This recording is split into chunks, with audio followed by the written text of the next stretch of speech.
Hola, hola, les doy la bienvenida al primer episodio conversacional de este podcast, donde nos sentaremos 5 personas a hablar sobre evolución, para saber qué es la evolución, saber cuáles son sus límites y cómo nos sirve para entender nuestra realidad actual. Para ello, invitamos a una científica especialista en el tema, con quien nos sentaremos a conversar de manera relajada entre amigos. Es importante señalar que en este episodio no vamos a entrar en cuestiones muy técnicas, sino más bien aclararemos dudas generales que pueda tener cualquier persona sobre el tema. Así que, bueno, quiero partir presentándolos. Partamos por la invitada especial, Natalia Ricote. Natalia es científica, ella es doctora en evolución y en ecología de evolución, ahí me corrigió, ya partimos mal. Hace clases en la Universidad Adolfo Ibáñez sobre esta materia y otras. Y bueno, nos acompaña hoy día un poco para ser nuestra mediadora en términos de ciencia, para que nosotros podamos hablar de estos temas con mejor base en el futuro. Así que hola Natalia, ¿cómo estás? Hola, bien, muchas gracias por invitarme. Aquí feliz de conversar de estas cosas ñoñas. Justamente, está Ñeñeses. La segunda invitada es Carolina Rosas, es periodista. La conozco hace muchos años, nos conocimos en un diario económico, no vamos a decir los nombres para no hacer propaganda. Trabajamos juntos ahí. Trabajamos juntos ahí duro cubriendo el área. Por favor, Carolina, tu saludo. Bueno, muchas gracias por la invitación, gracias por participar de esta conversación que me parece súper interesante y para mí esto, Juan Pablo, es cumplir un sueño. Yo te dije que siempre me había gustado hacer como radio, podcast y esta es mi primera vez, así que gracias. Y bueno, gracias, Caro. Bueno, el otro invitado es José Ignacio Larraín, es ingeniero comercial. Parto con la profesión un poco para mostrar un poco de diversidad de lo que hay aquí, ¿cierto? José Ignacio lo conozco del trabajo, tampoco vamos a decir dónde trabajo, porque también es una información, no vamos a hacer propaganda. José Ignacio también es muy interesado en temas diversos, siempre le gusta hablar de muchas cosas, es una persona muy culta también, como todos los que están acá, ¿cierto? Y bueno, por favor, José, tus palabras. Gracias, Juan Pablo. Sí, muy expectante por estar acá. Vamos a ver qué sale de la conversación. Pese quizás a ser comercial y que la gente puede encasillarnos en algo, me gusta ver nuevos temas, me gusta mucho aprender y tener la oportunidad acá yo creo que es súper interesante. Y claramente a todos nos gusta un poco esto de ñoñar. Hemos tenido probablemente conversaciones como esta a las 3 de la mañana en la fiesta, en una esquina, cuando todos están en otra. Así que eso, gracias por invitarme. No, de nada. Gracias a ti por venir. Bueno, el siguiente invitado es Ignacio, Ignacio Guzmán Meji. Bueno, a Ignacio lo conozco hace muchísimos años. De lo mismo, también Ignacio lo conozco bailando arriba de una mesa y después conversando cosas ñoñas. Así que Ignacio también, muy, muy inteligente, le gustan muchos temas diversos, muy juicioso también. Estoy muy lejos de mi zona de confort, lo cual es muy bueno. Y, y te agradezco también la invitación. Creo que es una oportunidad súper chora de tener acá una experta y que de repente uno dice, vaya, y como que estaré bien, estaré mal. Ahora vamos a estar en línea con eso. Así que muchas gracias y vamos. Yo quería agregar una cosita que es que encuentro súper valorable que como que se incorporen estas conversaciones de ciencia en como otros contextos, porque me parece como fundamental y de hecho a veces los científicos estamos como bien encerrados como en una burbuja y para mí yo soy como una ferviente creyente de que hay que hacer difusión científica. Intento hacerlo todo lo que puedo, no, a veces no me da el tiempo para hacerlo lo suficiente, entonces como que me parece súper valorable que podamos tener estos espacios de como compartir miradas y en el fondo como difundir cómo funciona o cuál es el pensamiento científico. Yo creo que siempre como que puede ser un aporte en general, así que en ese sentido como que me parece súper bueno que estemos haciendo esto. La verdad que no siempre uno está en un carrete y como dice Nacho, y está justo la especialista que sabe del tema y que te puede decir, hey, no, estáis mintiendo, chanta. Entonces, claro, eso agradezco a ustedes que vinieran sin ser especialistas a poder someterse un poquito también a esto, porque así como tú al principio partí diciendo que a lo mejor eras tú versus mucha gente, ¿cierto? Piensa que también los demás tienen, se pueden sentir un poco intimidados también por tu background, ¿cierto? Sí, no, pero Y en ese sentido, la idea es que sea buena onda para todos lados y aprendamos. totalmente, pues sí. Y bueno, Yo quería partir un poco como siempre parten estas conversaciones, mientras la gente está bailando y un reto, y hay una parte que se aparta y dice, oye, conversemos algo porque alguien dice algo. Y en este sentido, voy a leerle una frase, no voy a decirles todavía de quién es, pero una frase que yo creo que va a llamar la atención, ¿ya? Esta frase dice lo siguiente: la naturaleza en épocas de necesidad, malas condiciones climáticas o suelos poco fértiles se opone al aumento de la población. No anula la capacidad de procreación, pero dificulta la conservación de la prole sometiéndola a pruebas y privaciones. Solo los fuertes y sanos sobreviven. Así, la disminución en número implica el fortalecimiento del individuo y la consolidación de la raza. Chan, chan. Tiraste la bomba, Juan Pablo. Está la bomba. Entonces, ¿cómo quería partir esto? Quería partir preguntándote a ti primero, Natalia. De un punto de vista un poco más emocional quizá, qué te inspira a ti escuchar esta frase? Eh, Me llama la atención porque en el fondo hay cosas que me son familiares de la frase, en el sentido como de la primera parte que pienso que como que aborda toda esta idea malthusiana de la lucha por la existencia, en el fondo, que se planteó en el siglo XIX y que básicamente es esta idea de que hay recursos limitados y que por lo tanto no todos pueden sobrevivir. Creo que esa primera parte aborda un poco eso cuando da estos ejemplos como de la sequía y lo otro que dijo como de Malas malas condiciones. condiciones, etcétera. Entonces como que no todos sobreviven. Pero la última parte me hace mucho ruido, es una cosa como muy extraña para mí, como que siento que al final está haciendo una interpretación de la teoría evolutiva súper sesgada, creo. Me parece a mí que al final es como este uso como de la ciencia, como este mal uso, como que se agarra como una especie de eslogan.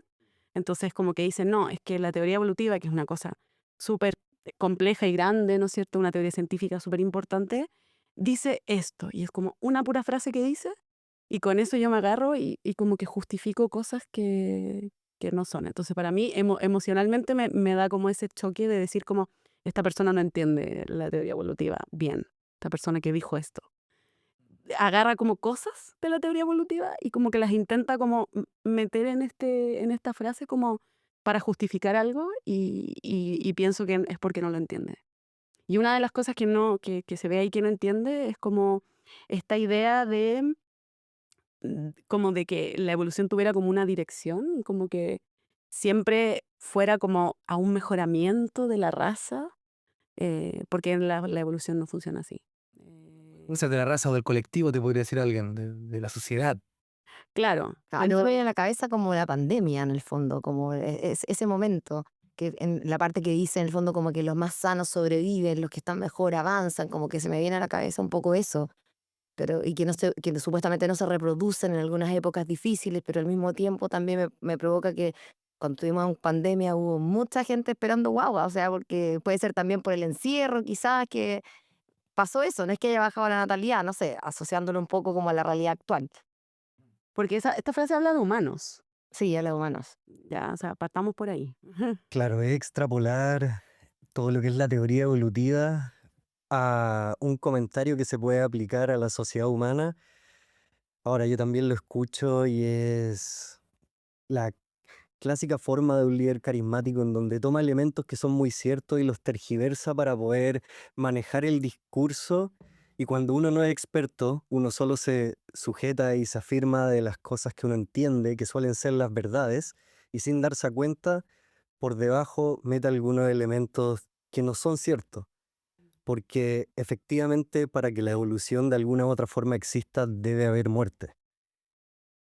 Es la única forma en la que algunos genes quedan en el camino y los otros se siguen desarrollando. Sí. Entonces, la muerte debe existir y la muerte está mucho más presente en los casos de catástrofe, como bien lo Ujú. dice, pero la parte del individuo, de la fuerza natural o de la raza como la idea de fuerza, de que hay algo más fuerte, es claro, creo que completamente equivocado.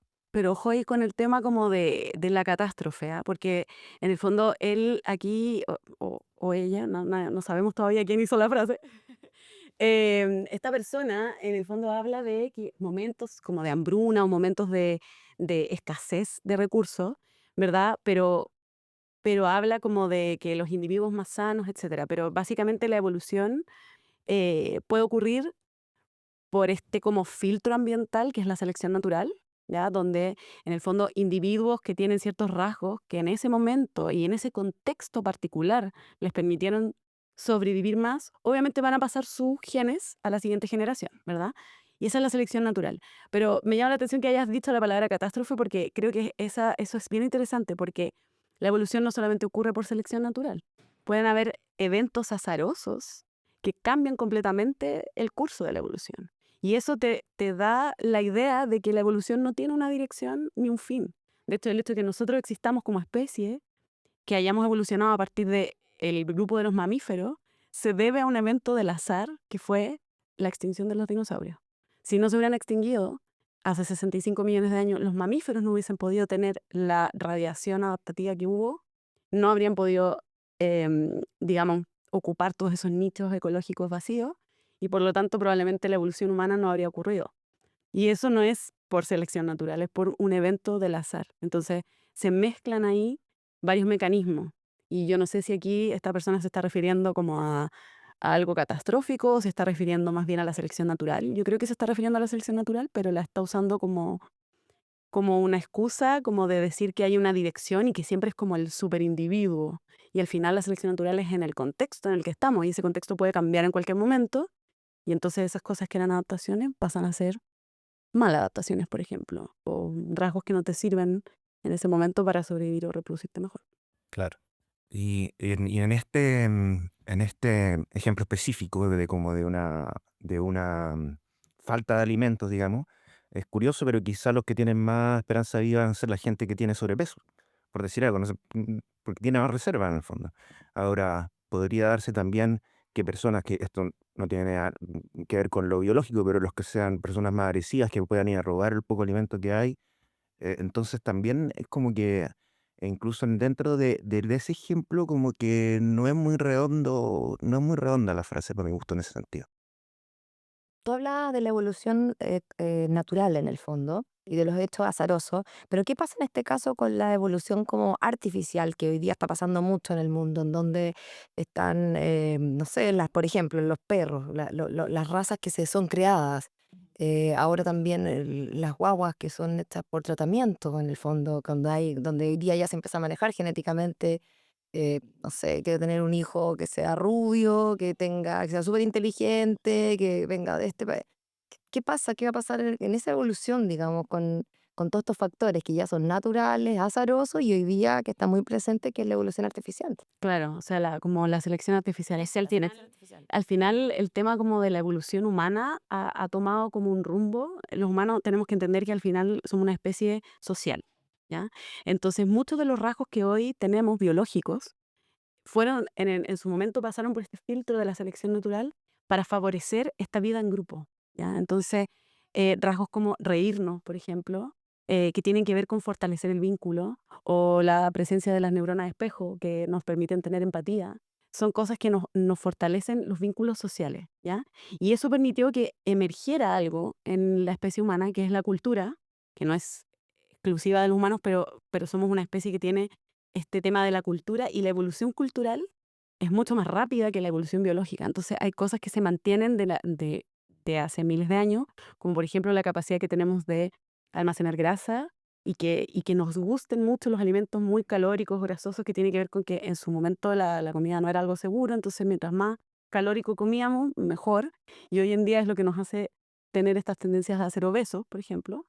Pero ahí me estoy yendo para otro lado, pero al final nosotros empezamos a generar como una selección natural, pero dentro de la especie o hacia otras especies. Entonces, nosotros nos convertimos en ese factor selectivo. Entonces, este filtro como natural, que es como, no sé, los que sean más capaces, no sé, las jirafas que tienen el cuello más largo, que pueden alcanzar más comida, son las que sobreviven. En este caso es como yo, el humano, estoy ejerciendo esa como presión de selección sobre otras especies. Y eso partió con la invención de la agricultura, ¿no es cierto? Y que empezamos a domesticar primero las plantas y después los animales. Y al final nosotros hacemos esa presión. Entonces, hoy en día, yo diría, en mi opinión, que los humanos no estamos sujetos a las fuerzas selectivas como del filtro más típico, más clásicos, como de la naturaleza, como del clima o esas cosas, sino que nuestra propia cultura es la que está como dirigiendo esa evolución. Y eso partió desde que inventamos la agricultura. De hecho, este tema como de ser tolerante a la lactosa es súper interesante porque apareció como una innovación cultural primero, que es como que empezamos a ser ganaderos y a tomar leche. Y como era una fuente de nutrientes, finalmente se empezó a desarrollar la tolerancia a la lactosa. Entonces, lo ancestral es ser intolerantes cuando adultos. Solamente tolerarlo cuando somos niños y después se pierde esa tolerancia, pues se pierde la enzima. Y lo que evolucionó fue que pudiéramos tolerarla porque la usábamos como fuente Fuente de alimento. nutricional. Ay, no te puedo creer. O sea, en el fondo los intolerantes a la lactosa, que son muchos, gente que en el fondo la adulta que está bien en el fondo en su evolución. Los otros ya están como más modificados en el fondo, con Es tolerancia. que en el fondo yo diría que al final son rasgos que se favorecieron en ciertas poblaciones y se mantuvieron. Como no es que uno esté bien y el otro esté mal. En el Bueno, pero es fondo más natural, digamos, o sea, como de la esencia del hombre, digo. más ancestral. Más Ya, más ancestral. Es como el rasgo original y después van apareciendo estos rasgos derivados que en su momento representan una ventaja. Entonces, hoy en día el intolerante, de hecho, no tiene tanta ventaja porque no puede tomar leche, porque le cae mal. En cambio, el tolerante sí. Entonces, frente a una condición de ambiente donde la leche puede ser un buen alimento, una buena fuente nutricional, el intolerante estaría menos adaptado que el tolerante. Entonces, todo depende del contexto. Pero sí es verdad que la intolerancia es un rasgo más ancestral que la tolerancia. Bueno, y justamente por eso creo que hay que volver un poco a algo que dijiste al principio. Creo que ahí en la frase que leímos al principio y las nociones de todos nosotros hay una idea mecánica de la evolución, ¿cierto? ¿A qué me refiero con una idea mecánica? Que todo va sucediendo de una manera, como dice la palabra, bien, como que va evolucionando porque todo tiene una causalidad que se puede explicar, no hay ningún salto, todo es como lineal. Esa es una idea muy que tenemos todo en el inconsciente un poco. O sea, em, creo que en el colegio a nadie le profundizan mucho qué significa realmente la selección natural, que es el mecanismo principal de la evolución, ¿no? Me gustaría que pudiera explicar eso.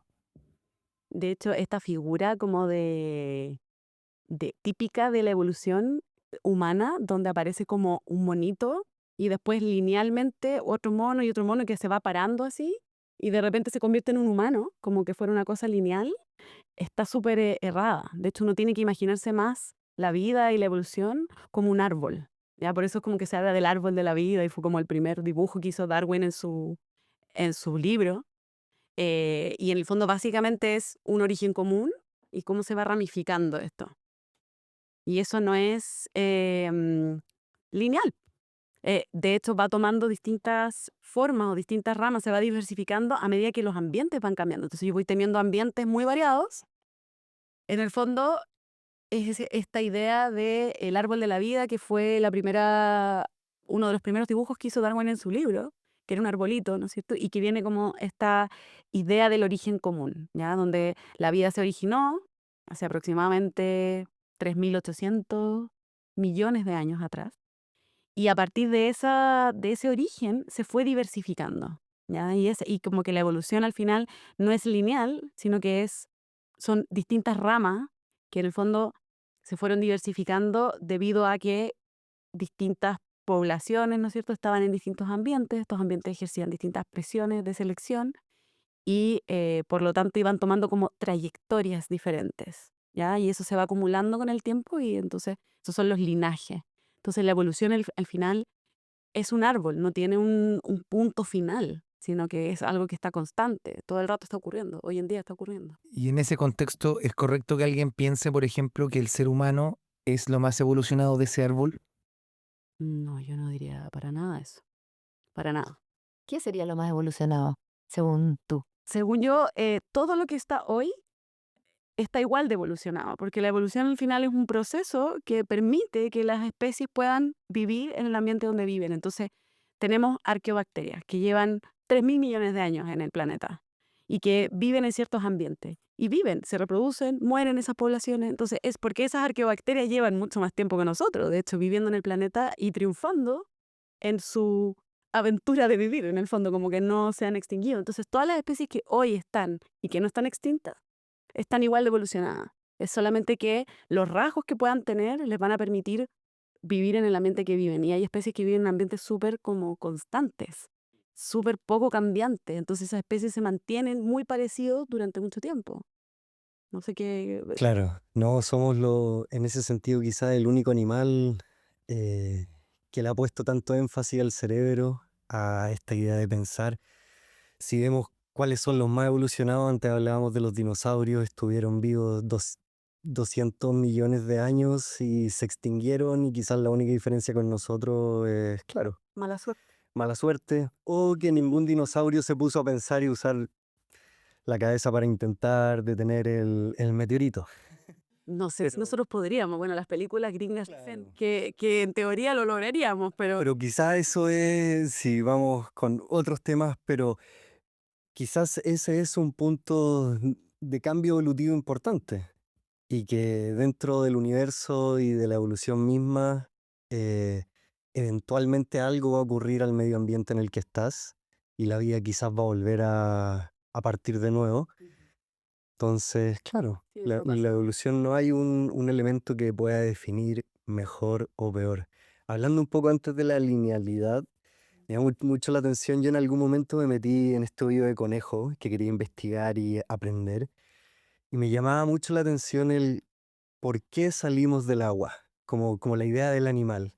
Si toda la vida parte en el agua y afuera del agua las condiciones son lo más complejas, lo más extrañas que hay, al final básicamente como peces no tuvimos que salir del agua, sino que llevarnos el agua con nosotros, hacer todo un desarrollo evolutivo más allá de simplemente respirar, de no evaporar, no perder líquido en todo sentido.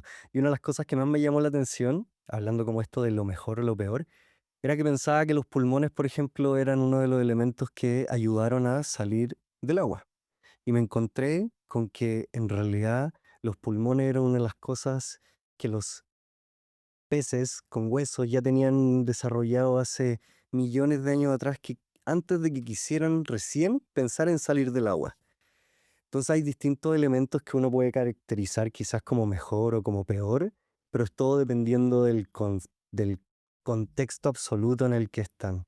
¿Somos los mejores? Dependiendo del punto de vista en el que uno lo podría mirar. No somos los con más población, no somos los que más hemos vivido, quizás los más inteligentes dentro de nuestros propios parámetros, pero Pero nos estamos autodestruyendo. O sea, Exactamente. todos los indicadores dicen que si seguimos con los niveles de contaminación que tenemos, la forma en la que estamos viviendo tan aceleradamente, eh, nos vamos a terminar. O sea, la raza debiera desaparecer. Y es que no tenemos, y quizás le toca a otros, fueron los dinosaurios, los humanos, y después quién vendrá. Es como dice Homero Simpson, bueno, y si era tan bacán, ¿por qué se murió? Claro, serán tan inteligentes porque no estamos cuidando el planeta. O sea, nosotros mismos. Es increíble pensar que tenemos la inteligencia suficiente para poder describir el daño que estamos haciendo, pero no logramos revertirlo. Es como muy extraño eso, ¿no les pasa eso? Como que yo digo, es increíble que podemos ver un montón de cosas, podemos saber nuestro lugar, así como en el cosmos, sabemos un montón de cosas sobre el universo, tenemos súper bien descrito los problemas ambientales que generamos y por qué los generamos y cómo los generamos. Y ahí yo se lo dejo más a los humanistas y a los antropólogos y a los sociólogos de entender cómo los humanos, pues, en esta evolución social, generamos estructuras sociales súper complejas que al final incluso son como nuestra propia trampa al final. Igual yo creo que ahora hay un poco más de conciencia en ese aspecto. Quizás hubo un minuto en que, no sé, después de la revolución industrial y el producir y trabajar, qué sé yo, como que la gente no se detenía a pensar en estos temas, pero yo creo que hoy día la sociedad tiene más conciencia sobre esto y hay personas, no digo que la mayoría, pero hay gente que está un poco remando para el otro lado y, no sé, pues generando acciones que construyen el planeta, que reforestan, limpian el mar, en fin, las playas. Ahora el tema, esto no es la masa, son pocos, pero yo creo que de alguna manera las nuevas generaciones vienen con esa educación. Tende- Sería una tendencia a cambiar. Esperemos. Oye, y hay mucho ego en nuestra sociedad. Voy a esto porque, claro, alguna vez hablando también con alguna gente, me han dicho en varias ocasiones el ejemplo del cerebro, volviéndolo al tema lineal, ¿ah? Que el cerebro demuestra y nuestra inteligencia demuestra que en realidad somos los superiores del árbol. Y ahí me gustaría escuchar ejemplos, porque te veo decir que no, pero me gustaría escuchar ejemplos de por qué no. Creo que sería un aporte, porque creo que hay gente varias personas que piensan así. O sea, ¿por qué no nos hace o sea, yo creo que al final el desarrollo del cerebro fue en el fondo sujeto a la selección natural en su momento cuando como especie, digamos, estábamos en nuestros primeros albores, porque esta cognición nos permitió comunicarnos mejor, pero nosotros somos fuertes porque, o fuertes, no sé si fuertes, pero eh, nuestra gran capacidad adaptativa viene de ser sociales. Y claro, el cerebro permitió eso, pero no es en el fondo el único rasgo, diría yo, que te permite ser exitoso. O sea, hay especies que, por ejemplo, en el ambiente donde están, si tú pones a un humano versus a esa otra especie, o no sé, un león en la sabana, un tigre, un montón de felinos que están depredadores tope, o en su ambiente son más exitosos que un humano. Entonces, ¿a qué nos estamos refiriendo con ser? Claro, efectivamente somos una especie que ha poblado todo el planeta y que tiene gran capacidad o flexibilidad para vivir en distintos ambientes. Y eso es una ventaja, nos da una ventaja. Pero lo que yo quiero como expresar es que al final la evolución no va por ahí. O sea, en el fondo como que la teoría evolutiva explica los patrones de cómo se genera la diversidad biológica, explica lo que está pasando hoy en día. Imagínate, por ejemplo, las bacterias que nos enferman a nosotros, evolucionan rapidísimo y nosotros tenemos que estar sacando constantemente nuevos antibióticos para poder defendernos. Entonces, esos son microorganismos que tienen una evolución rapidísima y una capacidad de adaptación enorme y están en todos los ecosistemas del mundo. De hecho, hay más bacterias en nuestro cuerpo que células nuestras.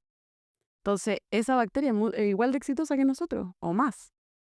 Entonces, como que este desarrollo del cerebro sí es verdad que es una particularidad de la especie humana, que es bien interesante porque es la única vez que ha aparecido, pero bueno, sí, nos permite estar ahora hablando acá y es muy bonito que podamos como reflexionar sobre la vida, pero no es la culmine de la vida y no sabemos si es que eventualmente, como decía Carolina, em, después le va a tocar el turno a otro.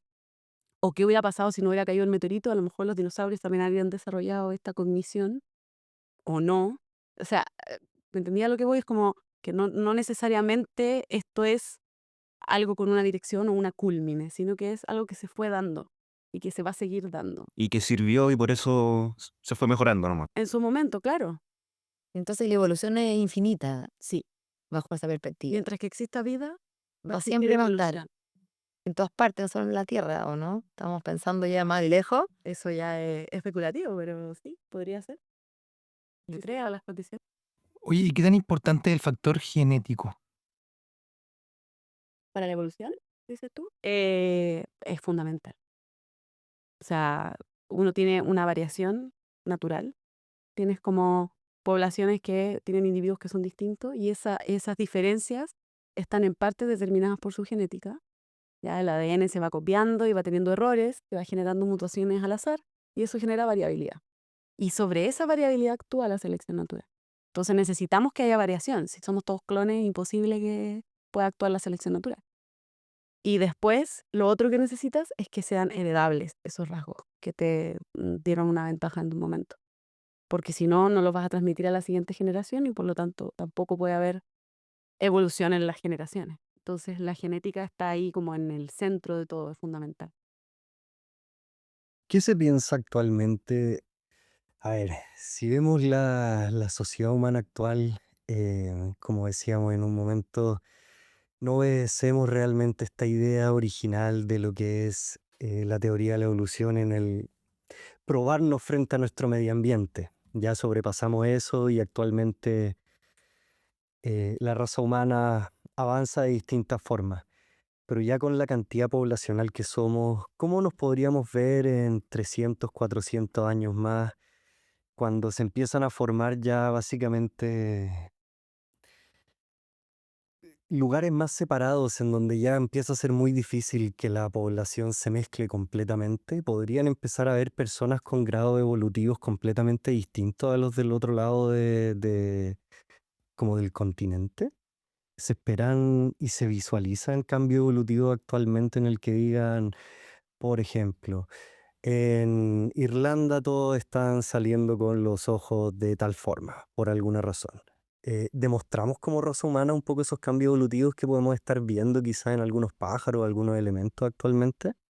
No, o sea, la verdad que, y de hecho una de las cosas de la primera afirmación que hizo Juan Claro. Pablo tiene que ver con esto de la raza, ¿ya? Esta idea de las razas en la especie humana está totalmente, no tiene ningún respaldo científico, ¿ya? Nosotros los humanos somos una especie que tiene mucho flujo genético. Somos muy diversos genéticamente, pero estamos muy mezclados. Y de hecho hoy en día es al revés, o sea, no hay diferencias entre razas. Esta idea de las razas no es científica, ¿ya? De hecho, las diferencias que se han visto genéticas entre poblaciones de humanos son bajísimas. Y de hecho hay una cosa que es bien interesante, que hoy día vi, que tiene que ver con que, por ejemplo, en África, en los tiempos modernos, se han encontrado mayores diferencias genéticas entre personas de África que las que podrían tener estas mismas personas con cualquier persona del resto del mundo. Entonces tú puedes encontrar que una persona de Etiopía y una de Namibia son más diferentes genéticamente que esas mismas personas de un japonés o de un Mira, blanco. O sea, realmente si tú ves la genética humana, hay mucha variación intraespecífica, es decir, en la zona geográfica, claro, yo tengo razas, pero tengo variación entre las razas, dentro de la raza que no existe para mí, pero en el fondo, y que no hay evidencia científica que exista, pero tengo mucha variación intra. Y la variación entre, es decir, que haya una estructura genética, como estás diciendo tú, como una población que esté diferenciada genéticamente lo suficiente como para que uno pueda decir, va a tomar una trayectoria evolutiva distinta, nada. Sí, y respecto a lo que decía José, de que se produzcan como nuevas evoluciones, ¿no es cierto? También yo tengo la visión de que en el fondo hemos llegado a modificar tanto el medio que como que no tenemos los estímulos que nos harían evolucionar, porque nos vestimos, nos ponemos bloqueador, eh, hacemos las casas. Entonces como que cada vez el medio está más modificado por nosotros en vez de que el medio te vaya haciendo evolucionar, entendiendo que una evolución son de muchísimo tiempo, sobre todo en poblaciones como la humana que tienen longevidades tan largas. Porque en el fondo esa es como la base mínima para poder ir generando cambio evolutivo. Entonces pienso como que nosotros un poco paramos de la evolución en su término eh, ecológico o biológico, digamos. Es que al final lo que pasa es que también está esta idea de que como que siempre tiene que haber cambio. Por eso yo les daba el ejemplo de las especies que se mantienen como estables durante mucho tiempo, que también es evolución. O sea, en el fondo que no haya un cambio tan brusco o que es porque el ambiente no ha cambiado. Entonces, y por otro lado, yo pensaría que el humano, porque claro, es como la forma más fácil quizás de verlo es pensar en, claro, en un ambiente donde tenemos que, no sé, enfrentarnos al clima o a la escasez de alimentos. Pero el ambiente de la cultura humana también evoluciona. Y en el fondo quizás los rasgos que nosotros estamos favoreciendo en este momento tienen más que ver con eso, con ese ambiente. Eso también es ambiente. Antes quizás de salir del tema tan extraño, me refiero a, les tengo una pregunta. Ya, si no somos capaces como humanidad de tener esta diferencia y quizás evolucionar, que iba un poco a la pregunta original que tuvimos, que tenía esta idea de que a través de catástrofes uno puede tener en el fondo una raza mejor, que es la frase que escuchamos en el principio. Sabemos que eso es un poco complejo. Si el día de mañana se coloniza Marte, va a haber un cambio de gravedad, lo cual va a hacer que probablemente la gente nazca distinta. El corazón probablemente no va a necesitar la misma cantidad de fuerza si la gravedad es más suave, los huesos van a ser más largos, la persona podría ser más larga, y se van a empezar poco a poco a generar cambios bastante importantes. ¿Cuánto tendría que cambiar de nuestro material genético como para decir efectivamente que hay otra raza humana? Otra especie. Claro, otra especie. Esa es la gran pregunta de la biología, porque la definición de especie es bien variada. Claro. Existen muchas definiciones de especie.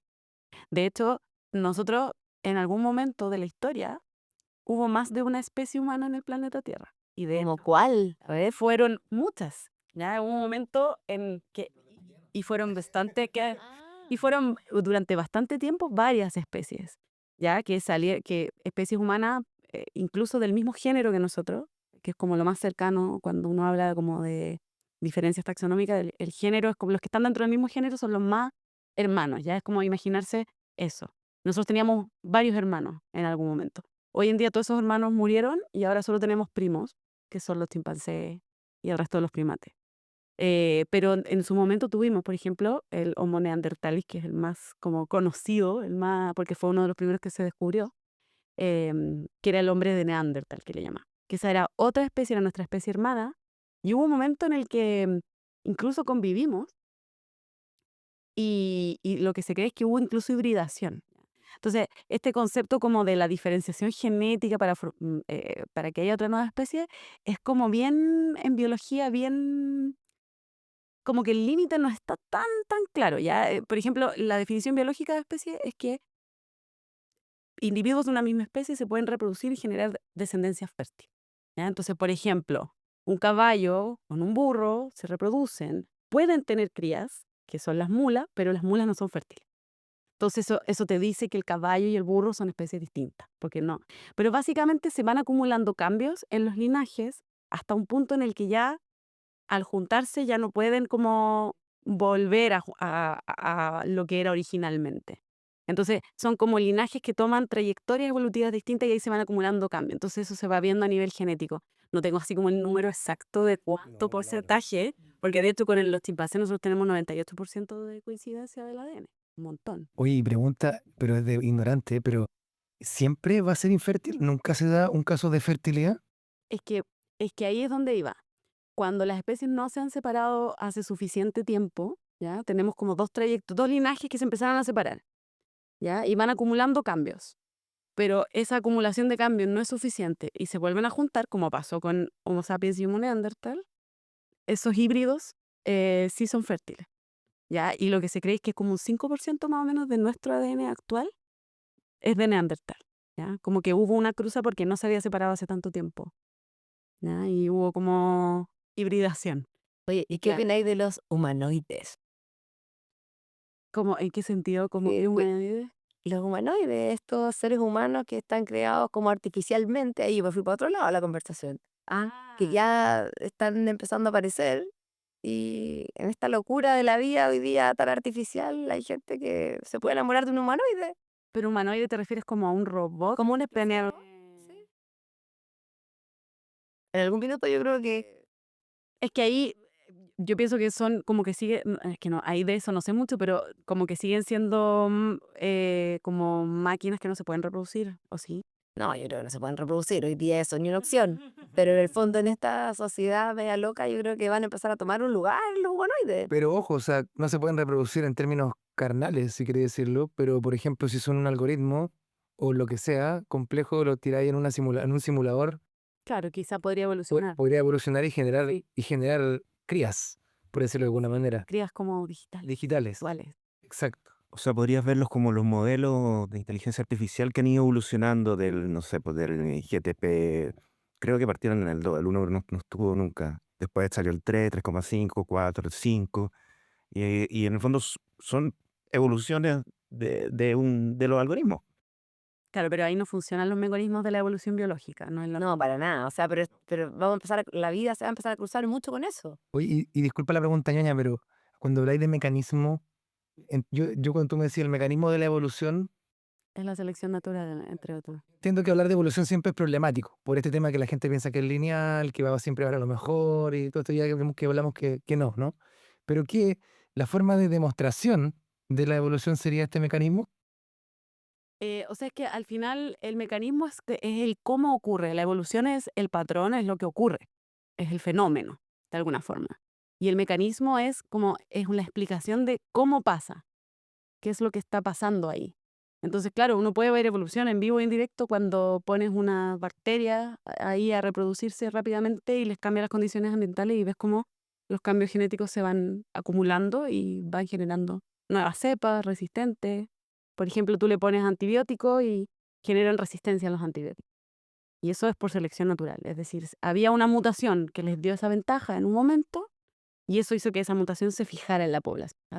Se reprodujeran los que tenían ese gen y se fijaran. Ahora, hay como está ese ejemplo como también de que hay ciertas enfermedades humanas que se han logrado mantener esos genes porque eh, los individuos que los tienen de manera como que no se manifiestan, tienen alguna ventaja. ¿Ya? Entonces, por ejemplo, la anemia falciforme, ese ejemplo como que siempre se da en genética, que es como esta enfermedad que los individuos que la manifiestan son solamente los que son homocigotos, o sea, que tienen los dos alelos recesivos. Ellos son los que manifiestan esa enfermedad. Pero los heterocigotos tienen una ventaja porque son más resistentes a la malaria. Entonces, la zona donde hay malaria se mantiene como el gen el alelo de la anemia falciforme se mantiene como en dormancia, porque en el fondo el heterocigoto, estoy hablando así como muy coloquialmente, pero el heterocigoto, bueno, no. Dice coloquialmente y tenemos perdido a Juan Pablo. Está ahí. Es que no sé si estoy usando bien la palabra, pero como que en el fondo, es que no sé cómo explicarlo más fácil. Hay heteros y yo, claro. Ah, sí, pero es que eso es como de genética. Sí, bueno, es que ya, es verdad. Quizás es un ejemplo medio complicado, pero por eso estoy diciéndolo como muy, como, imagínate que para que tú manifiestes algo, tienes que tener dos copias de esos genes, una de tu mamá y una de tu papá, para que tú manifiestes. Es como el tema de los ojos azules, ya, sí, que muchos dicen, como es recesivo. Entonces, como ya, yo tengo que tener, mi papá y mi mamá, ambos tienen que tener ese gen para que se manifieste en mí. Yo lo tengo que haber heredado. Pero hay individuos que son heterocigotos, que quiere decir que solamente lo sacaron de un papá y del otro papá sacaron el otro alelo. Entonces lo que se manifiesta es la no enfermedad en este caso, o una versión atenuada de la enfermedad.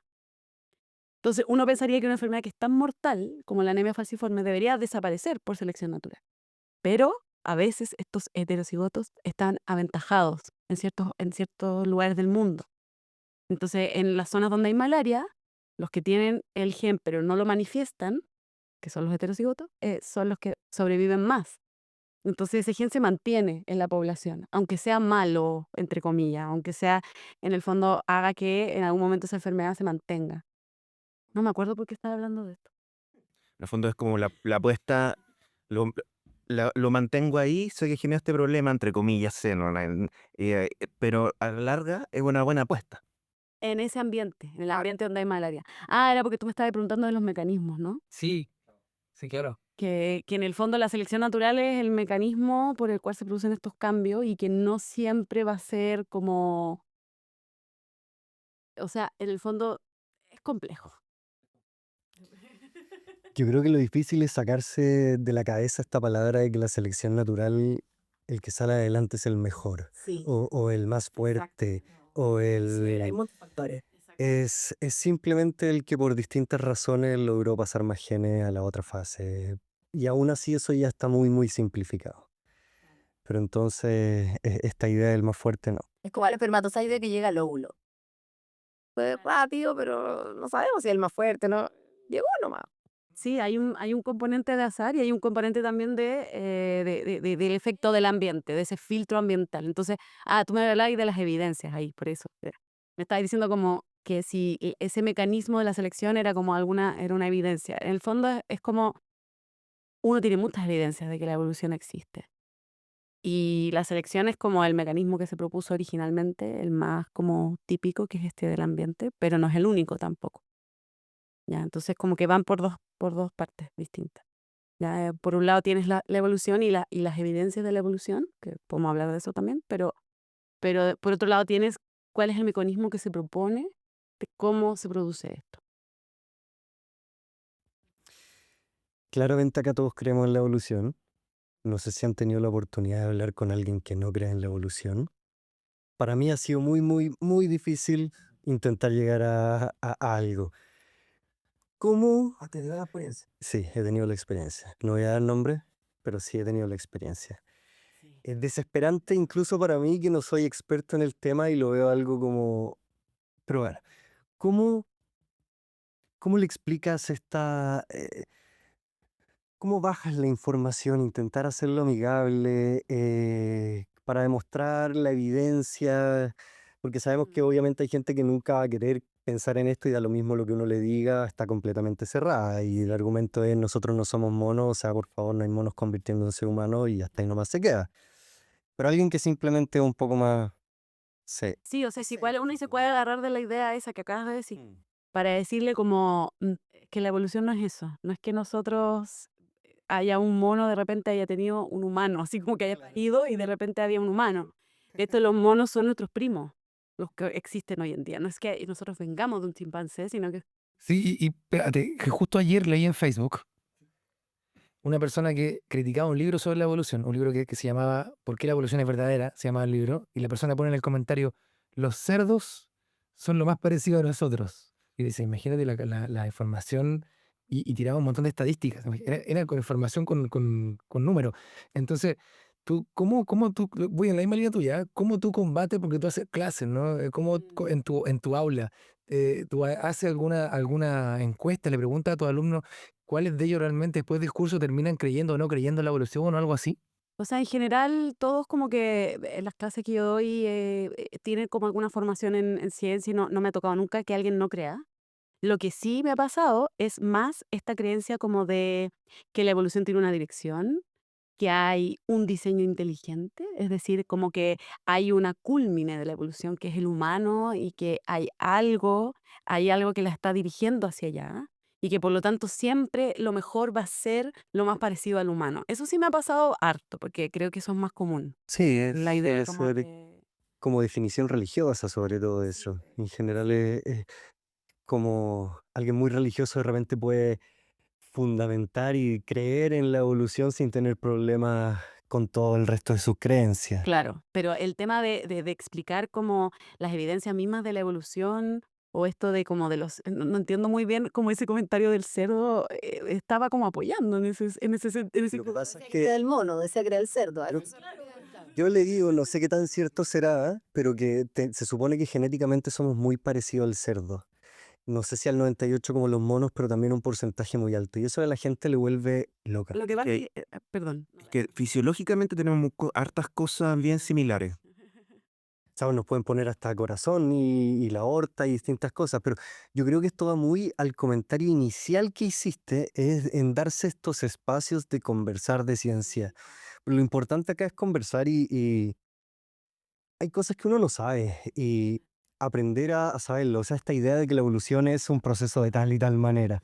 No, pero por ejemplo, el tema del cerdo y de los monos y no sé qué, al final, una cosa que uno puede observar en la cotidianidad y que tiene que ver con esta idea del árbol de la vida, es que uno empieza a tener ciertos rasgos más en común con especies que son más cercanas evolutivamente a nosotros. Entonces, eso ya es un apoyo de la idea de la evolución. Y nosotros no necesitamos ir a buscar fósiles de huesos de dinosaurio para saber que existe la evolución, sino que hoy en día solamente el hecho de ver rasgos en común con un grupo de animales que tiene un linaje común, que son los mamíferos.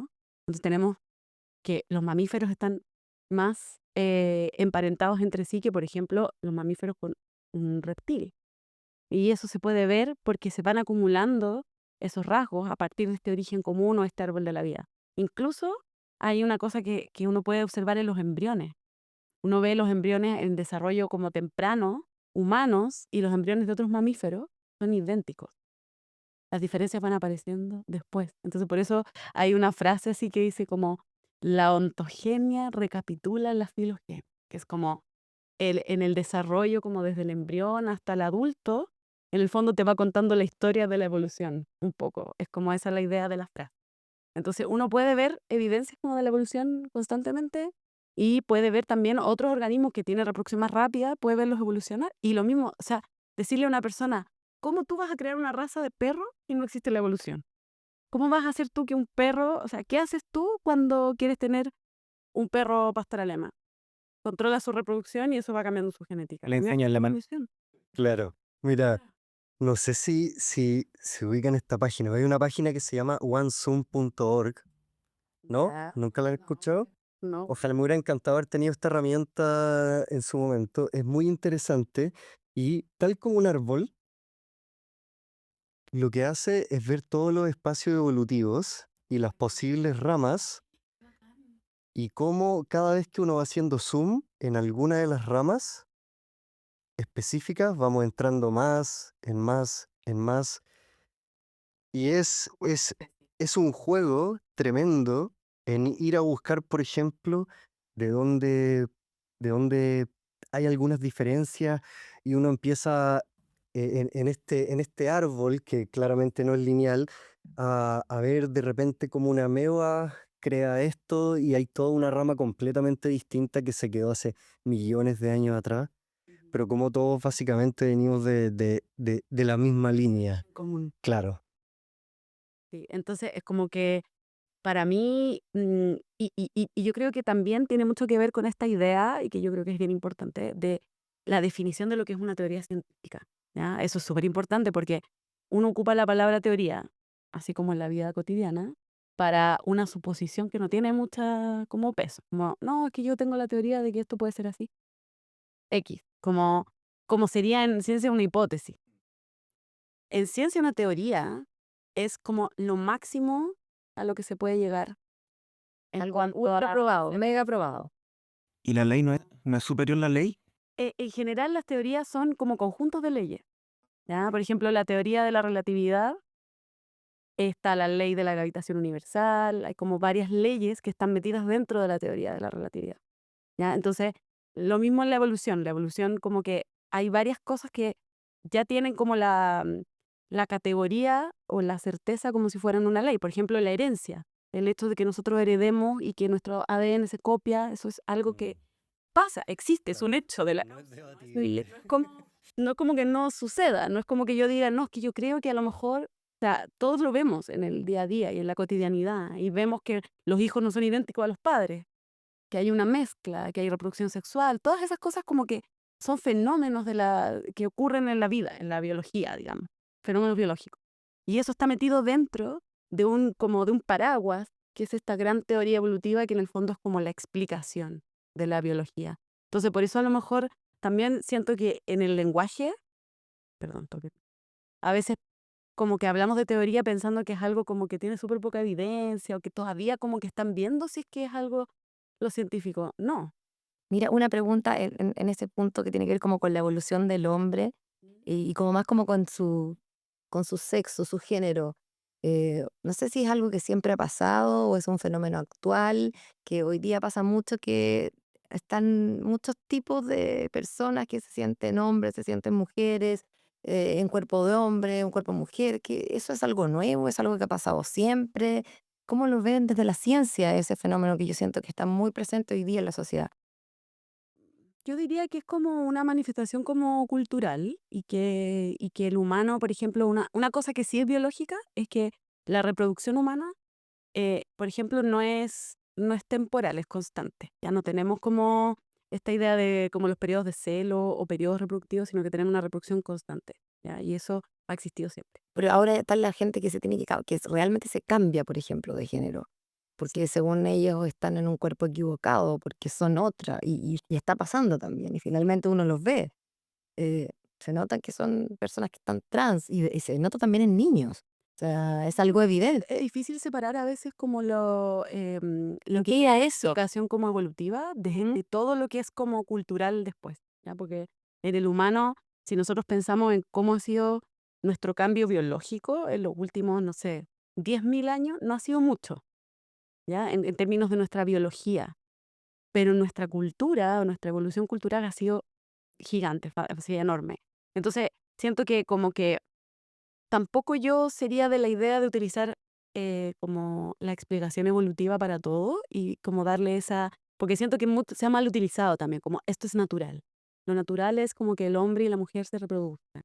Y es como nosotros como humanos ya desarrollamos un rasgo como colectivo que es la cultura y que es tan relevante como nuestros rasgos biológicos. Entonces como que al final para mí va más como por el lado de que nuestra evolución ha sido cultural, pero sí nuestros rasgos, para mí como bióloga no le veo como ningún conflicto a, por ejemplo, la homosexualidad, porque es como nos reproducimos, pero el sexo y la atracción sexual ha sido siempre en el humano Sí, variada y en otras especies también. Entonces, ahora el tema ya más como de, por ejemplo, identificarse con otro género, no tengo muy claro si hay una base como evolutiva de eso. Puede ser que sí, pero la verdad que no lo sé. Tendría que Científicamente investigar. no hay teorías al respecto. Puede que las haya. Yo no Claro. las conozco, pero puede ser.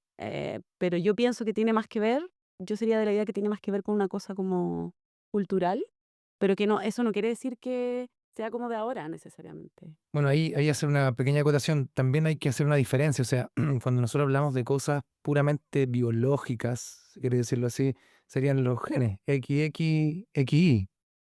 Claro, pero es que también uno tiene XXX o XXY.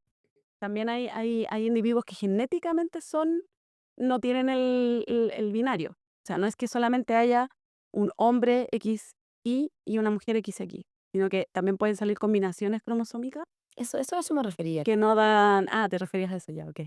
No había entendido. Sí, sí, existen. Y eso sí está, como que está en la evidencia.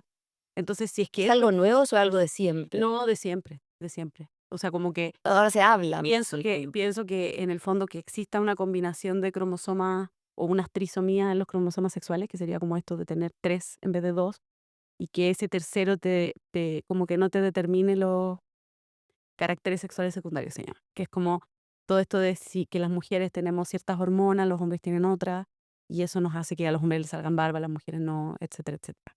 Esa como caracterización de hombre-mujer está muy determinada por los cromosomas, y eso también puede darse que haya una alteración cromosómica que no te meta como dentro de esa casilla del género, pero es que también eso es cultural, también, ¿no? A eso iba, porque tú, bueno, primero haces la distinción puramente biológica de los genes y después uno puede ir ascendiendo. Y uno va ascendiendo y dice hembra-macho. Y después de hembra-macho, el hombre y la mujer.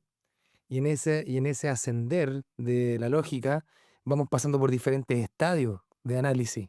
Me explico, o sea, no es lo mismo decir XX, XY que decir hombre-mujer. Está hablando de dos mundos distintos. Claro, dos categorización Que completamente alguien, distintas. y eso, que alguien demuestre, que un científico demuestre que XX, XY tienen reproducción y eso tiene una coincidencia en el mundo del hombre y las mujeres, es más como le dicen a ustedes, como una variable espuria, más que una demostración científica. Claro, es que lo que pasa es que al final yo creo que hay como muchas cosas que se pueden estudiar a distintos niveles y la antropología, por ejemplo, estudia también estos fenómenos como sociales y no los estudia solamente en los humanos, también en otros primates, donde donde pueden existir ciertos fenómenos que emergen, son como propiedades emergentes de que tengamos una sociedad con cultura.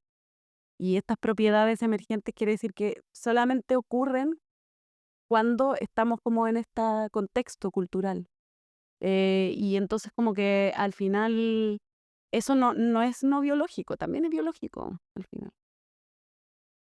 Ahora, convengamos que también la separación de XX, XY, hembra-macho, hombre-mujer, suena súper lineal, ¿cierto? Como que sin ningún accidente. Y tú aquí acabas de poner un accidente, que hay tres cromosomas, Sí. ¿no? Y después también veo, si uno se pone a reflexionar, dice, bueno, pero también podría la clasificación ser distinta, porque en el fondo, antes que existiera la ciencia, quizá pienso en un mundo más intuitivo, la gente se miraba el pene y la vagina y definía si era hombre o mujer, ¿cierto? Podría haber sido así. Y de ahí viene la explicación de, bueno, ¿cómo explicamos esto científicamente? ¿Ya? Pero cuando uno se pone de punto de vista más complejo, uno puede decir, bueno, la clasificación perfectamente podría ser tomando otros atributos. Claro, es que yo creo que eso tiene que ver con el tema de la reproducción sexual, que es un tipo de reproducción, no es la única. Y además tú ves una enorme diversidad biológica también en otras especies dentro de la reproducción sexual y además hay reproducción asexual, ¿ya? Entonces también es enormemente diverso y en la reproducción sexual hay individuos que son hermafroditas, por ejemplo.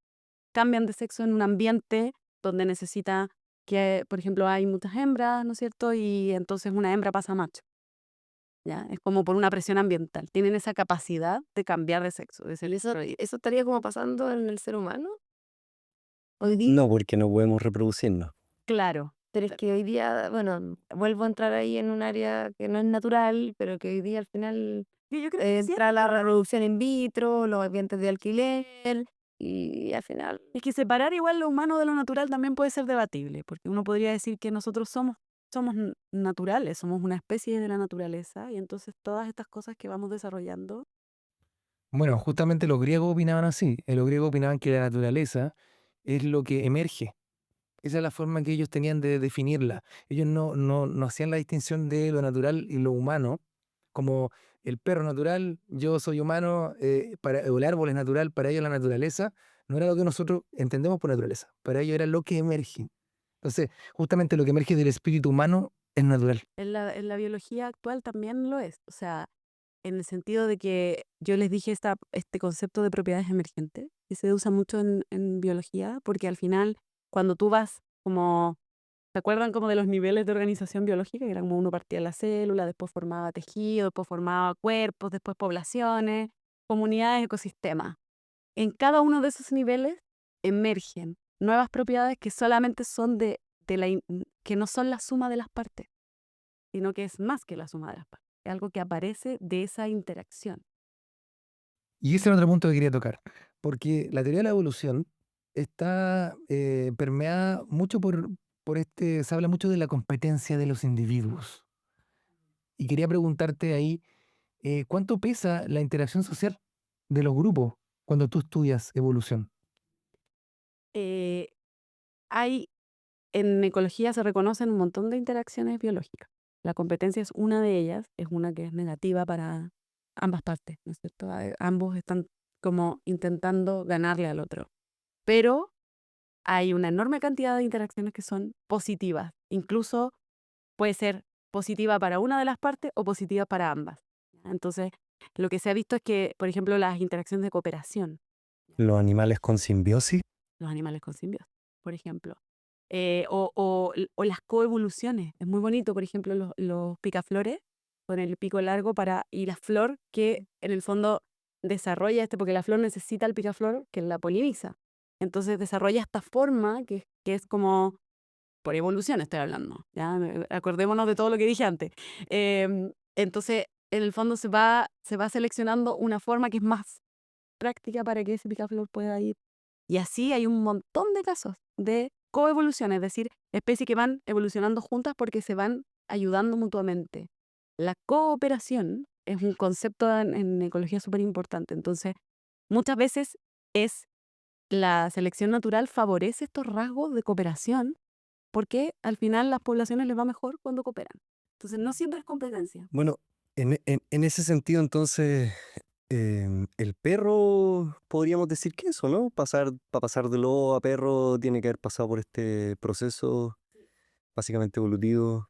Sí, y hay cosas que nosotros seleccionamos a propósito de los perros. Yo, por ejemplo, Claro, dejando de lado lo que les estamos haciendo ahora a algunos, no, pero pero hay otras cosas que no, ¿ah? Por ejemplo, los perros han ido de a poquito em, desarrollando esta como capacidad de comunicarse con nosotros cada vez más potente. Y por ejemplo, yo he leído de esto que en el fondo tiene que ver con la capacidad de tener expresiones faciales, que en los perros como modernos es mucho mayor que en los lobos y que tiene que ver con una como empatía con el humano. Oye, pero hablando ya evolución de los perros modernos, hay escuelas para perros hoy día.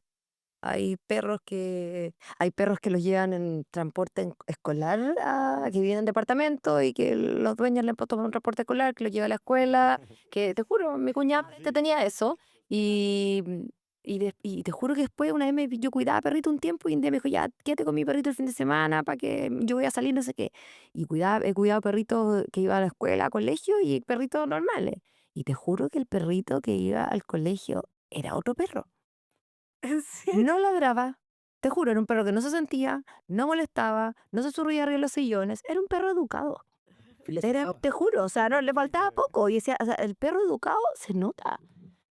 Te Sí, las juro. capacidades cognitivas de los perros Era como humano, era como un perro porque humanizado. tienen esa capacidad de aprendizaje. sí, Que- yo tengo dos perros, no Impresionante. están tan humanizados, pero sí he hecho lo posible en educarlo y se nota, aprende. demasiado. Pensamos que nosotros somos los únicos que tenemos como esa cognición, esa capacidad de aprendizaje, y los perros tienen una enorme capacidad de aprendizaje. Y han ido evolucionando también esas conductas que les permiten como convivir mejor con los humanos. Había el ventanal y el perro no entraba. O sea, sabía perfecto que él tenía que estar el ventanal para... No, el mío lo único que sabe es poner la cara más de víctima que tú te puedas imaginar, como si nunca lo hubieran alimentado en su vida, cada vez que ve que estás comiendo algo. Eso es totalmente aprendido.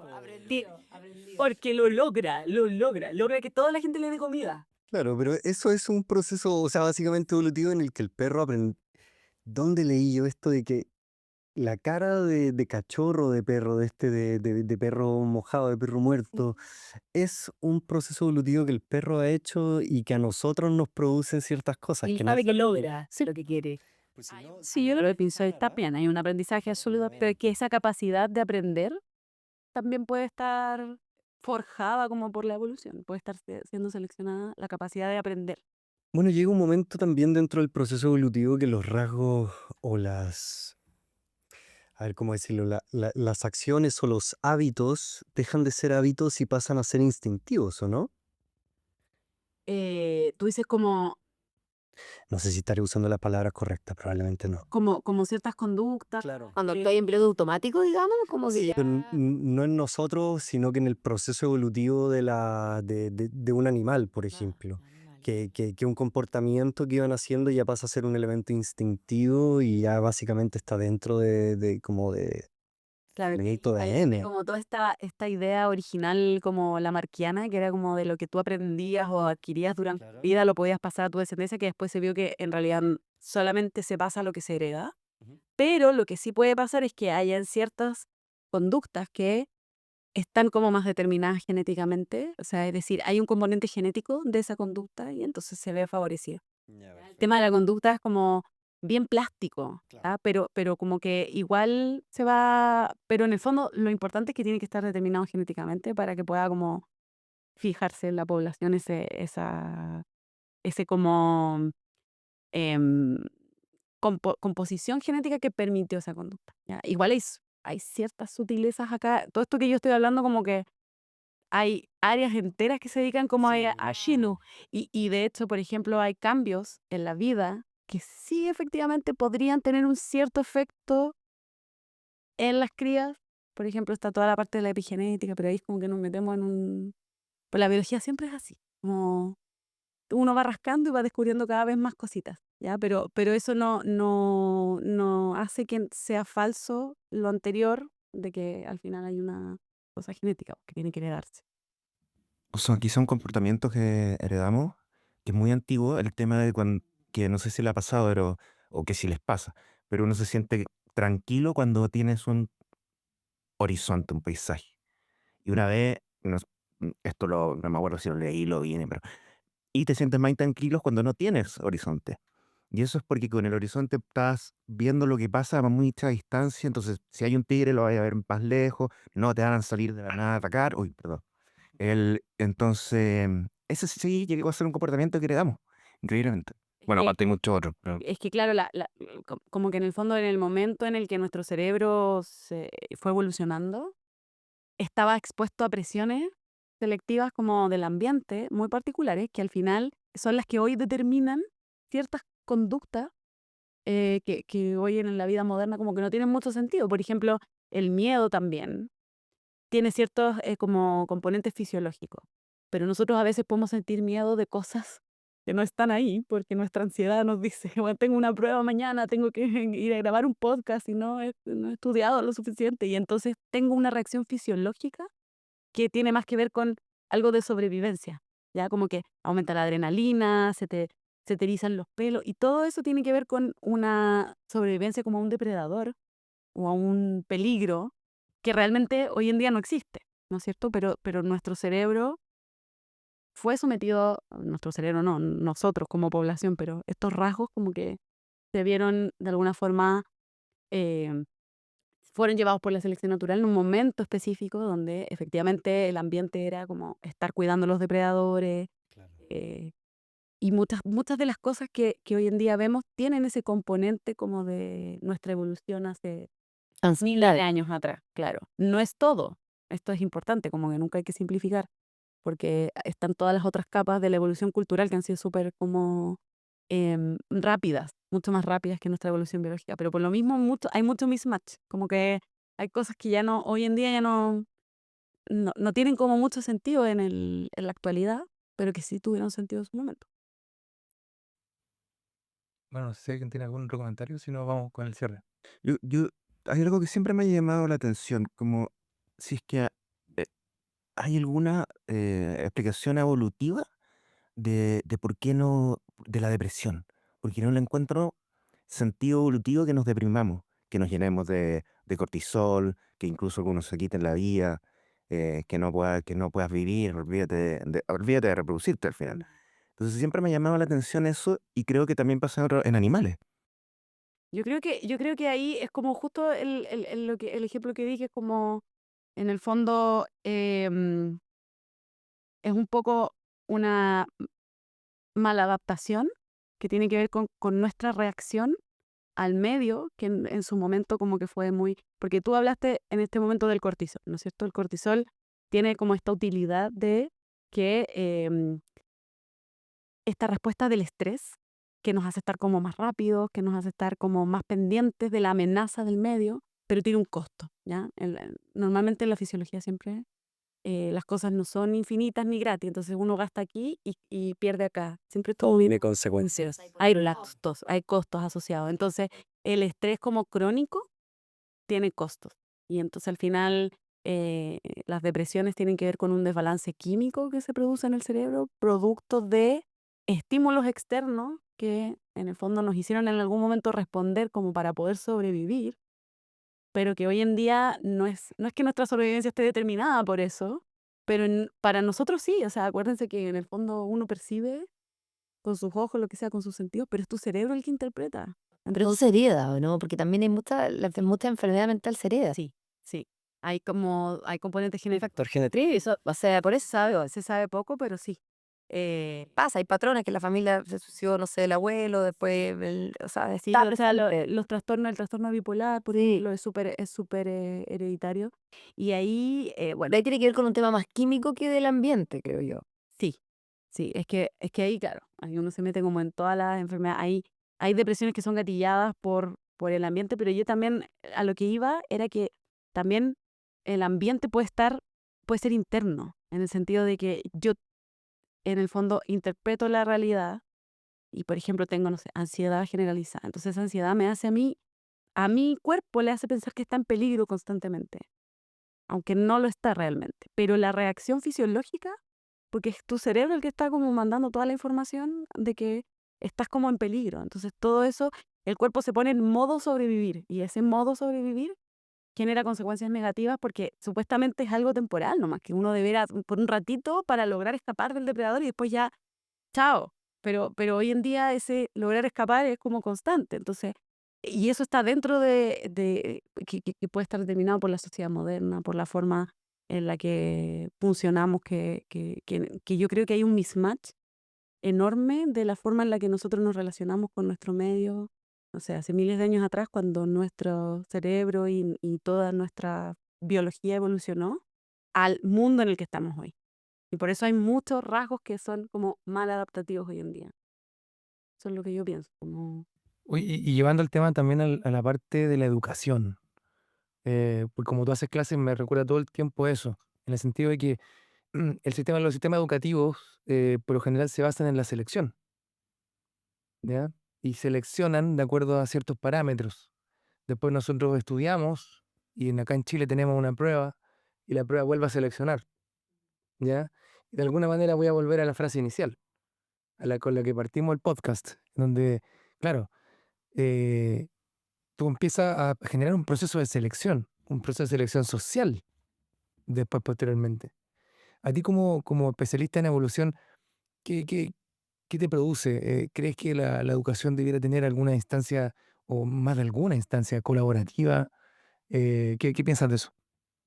Sí, totalmente. O sea, pienso que hay muchos como parámetros o como cálculos que se hacen por ejemplo, no sé, capacidad de resolver una prueba, coeficiente intelectual, todas estas cosas que se inventaron como para separar a unos de otros, pero lo que vimos es que realmente los humanos somos como muy similares Y yo creo que tiene más que ver con una cosa como de contexto social, de dónde esta persona nació y cuáles fueron los determinantes durante el momento de su desarrollo, porque además que humanos nacemos como muy, muy en blanco y muy todavía poco desarrollados. De hecho, este cuidado parental tan largo que tenemos es otra característica muy de la especie humana.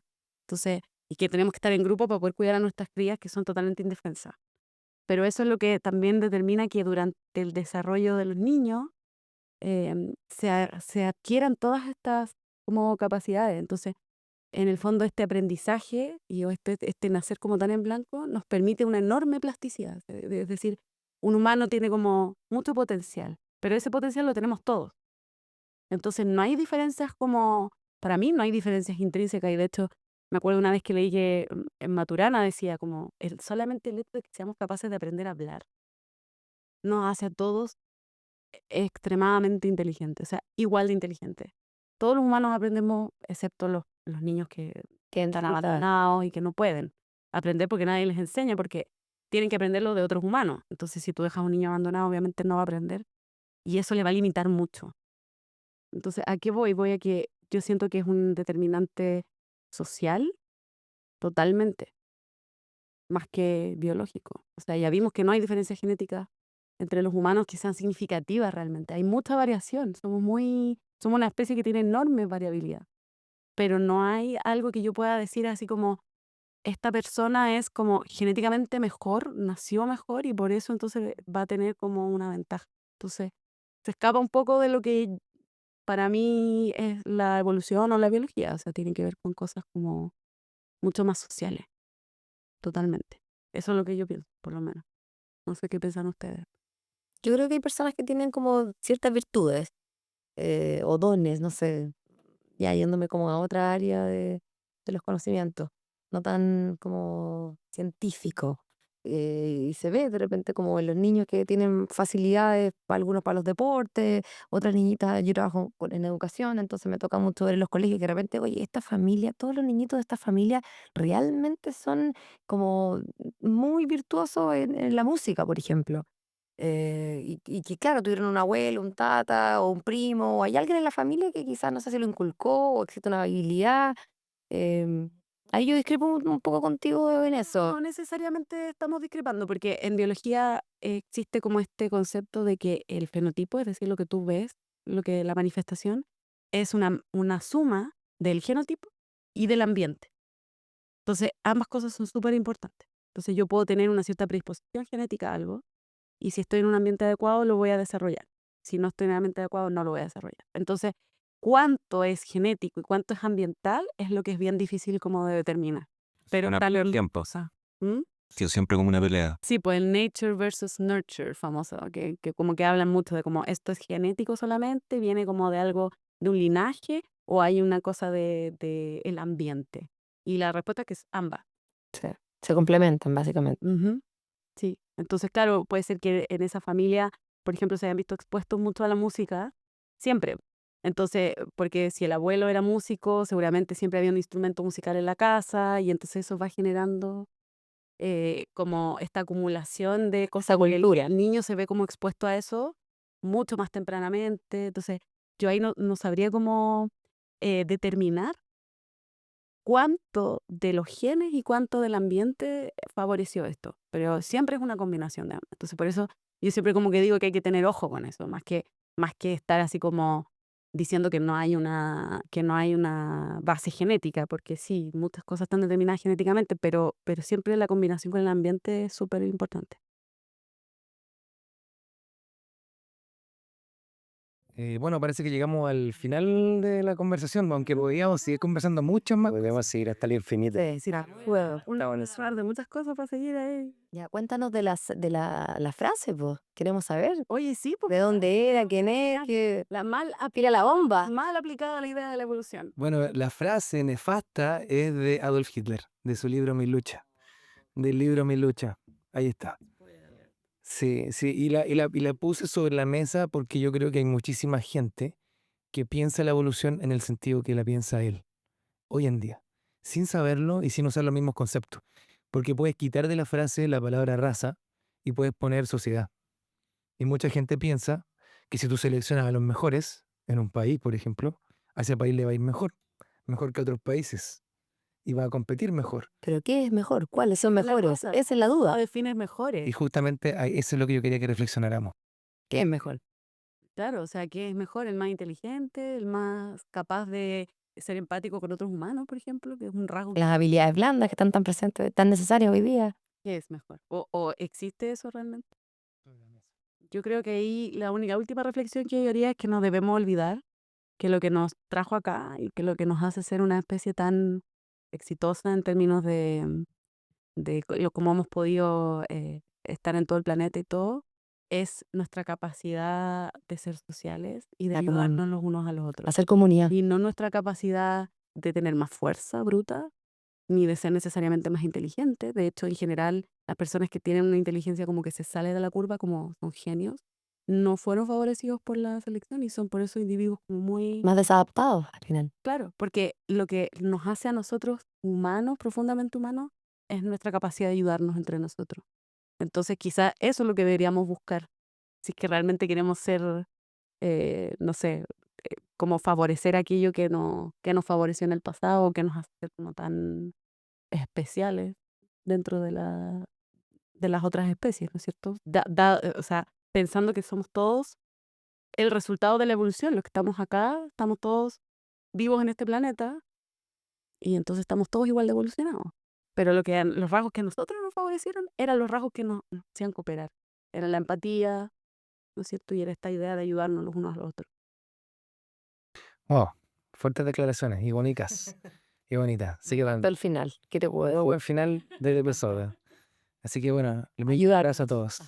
Que estén bien. Chao, chao. Eta también.